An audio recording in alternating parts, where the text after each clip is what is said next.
Over the weekend, a friend and I went to visit the festival village of the Singapore International Photography Festival 2020. To give a little bit of background, for this year, or technically last year, they focused on the theme departing and arriving, wanting to revisit and redefine the notions of identity and self-reflection in this current climate.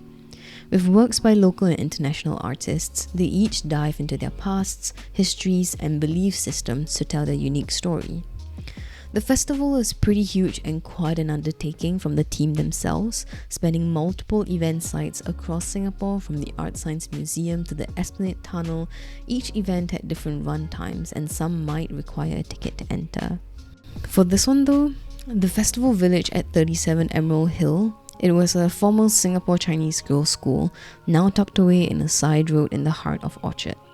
This exhibition will only be available until 30th Jan 2021 with an entry fee of $15 and opens at 12 noon. But I'm sure the information will be sort of useless when this video comes out. Within this village, it has 2 blocks filled with exhibitions, each with 2 floors. The smaller building had 1 on each floor along with an outdoor exhibit, whereas the main block is where the bulk of the exhibits are at, about 7 on the bottom and 4 on the top. Going into this event, I had no assumptions of what it will be, and honestly, my friend asked me to go and I just went along with it. I just knew it would be a nice reprieve away from everything else and just allowing myself to walk around, getting absorbed into the stories of each room and understanding what the artist is trying to tell with their own space was a refreshing pace from the normal hustle and bustle of life. Each space or room has their own story and it almost feels like you're stepping into a different world. For example, Flesh and Bloody Weaknesses by Holy Crap told their own family's stories through photos, videos and other memorabilia. The entire room was flooded with their music Bright Eyes that was launched in conjunction with the 8th issue of their family-themed magazine Rubbish Fanzine. In another, it was chock full of the open call showcase winners, each with their own section of the room to display their work and tell their stories.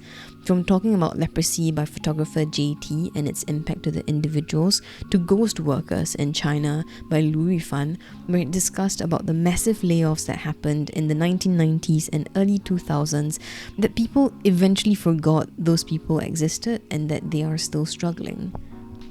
But my favourite of them all would have to be the exhibit by Hui Ting from Taiwan called String Theory, Sewing Space, where she talks about collective female labour that runs as a unifying strand across the works presented. The exhibit showcases 2 existing works from the artist, White Uniform and The Women of Empire No. 1, as well as a site-specific project, Sewing Fields.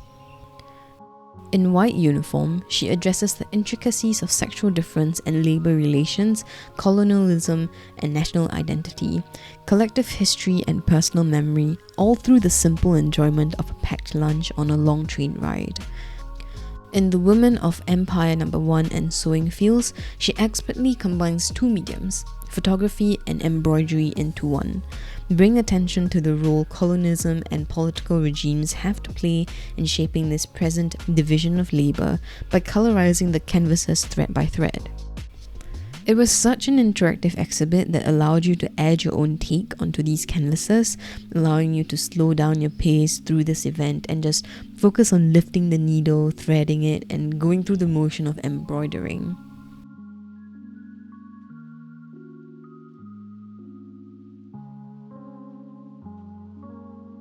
And at the end of the entire festival, it felt like I came out of some kind of lost world.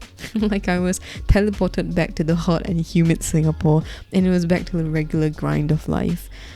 It was really nice to be able to put all my worries aside for a few hours and just enjoy. I think we even came at quite a good time despite it being a Saturday, because right as we ended our tour of the place, more people started entering the main building. But I'm glad that we have been able to open up safely and slowly, to the point that more exhibitions and small scale socially distanced festivals are opening up, because I definitely feel that we all need to inject some art and colour in such challenging times.